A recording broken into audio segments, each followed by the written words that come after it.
On October the 31st, 1517, Martin Luther posted 95 big questions which he believed faced the church of his day to a local church door in Wittenberg, Germany. 500 years later, I decided to post 95 new questions, one a week, to the web, questions which I believe the church must face in the 21st century.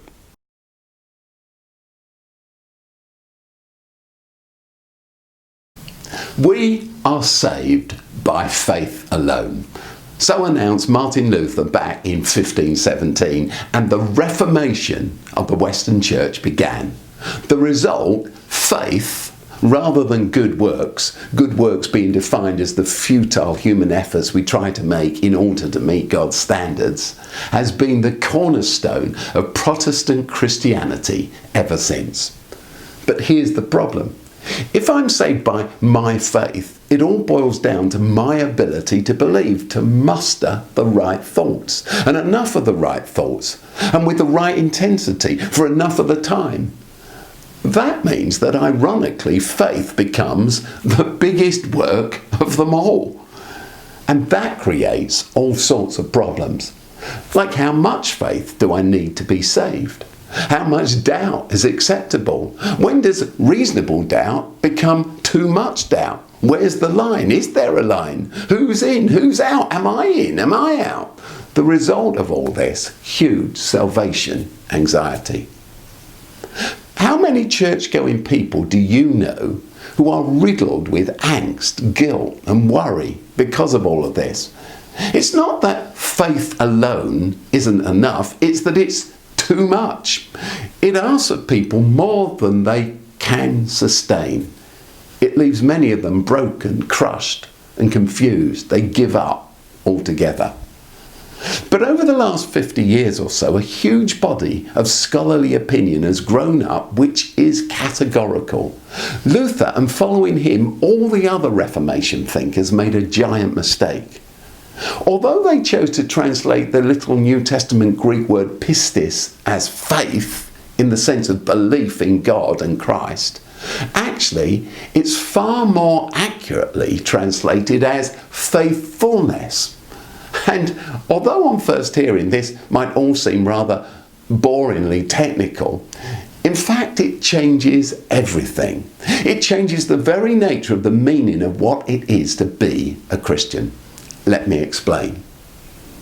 If pistis is faithfulness, it's of a very different nature to faith.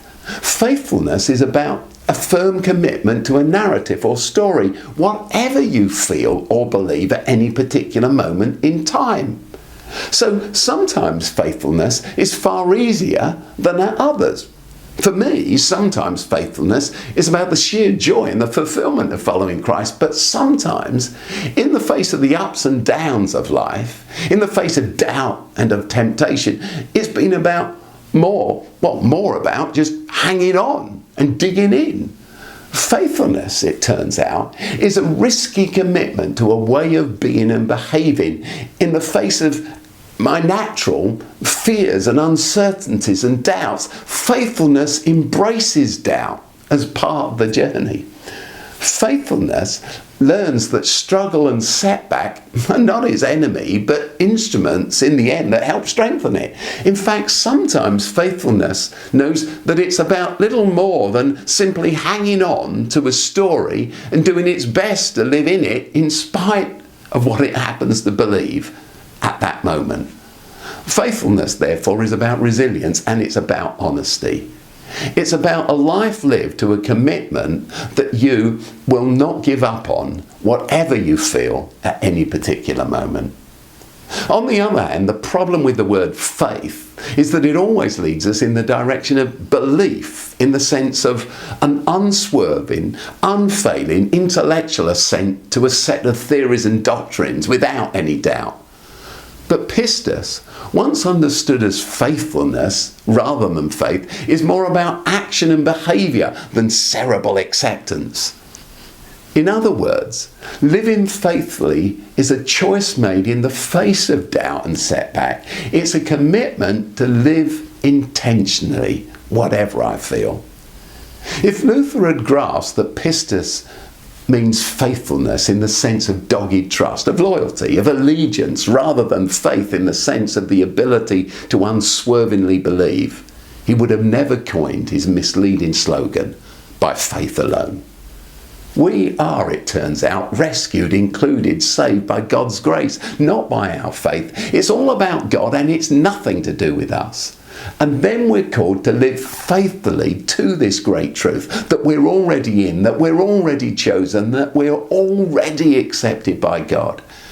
And why should I live faithfully? Simply because to live in line, to live in sync with what already is true, the fact that I'm accepted by God is, in spite of the fact that I so often mess up, the most fulfilling way of being human. And what's more, no more salvation angst. Now that really is a reformation. So, over to you. Does this make sense to you? What questions does it pose? What problems do you think that it answers? Have we misunderstood the Apostle Paul badly? Have we made the mistake of reading his words through our own set of assumptions? Instead, should we begin with Paul's worldview to see things the way he saw them? For instance, what if the idea that we're saved by our faith in Christ is based on a giant misunderstanding, a mistranslation of Paul's words and thinking? In my new book, The Lost Message of Paul, I issue a challenge to grapple with the task of understanding the words of Paul through his culture, rather than imposing our modern Western ideas on him. It's released on the 21st of June, and you can pre-order it now through the link below.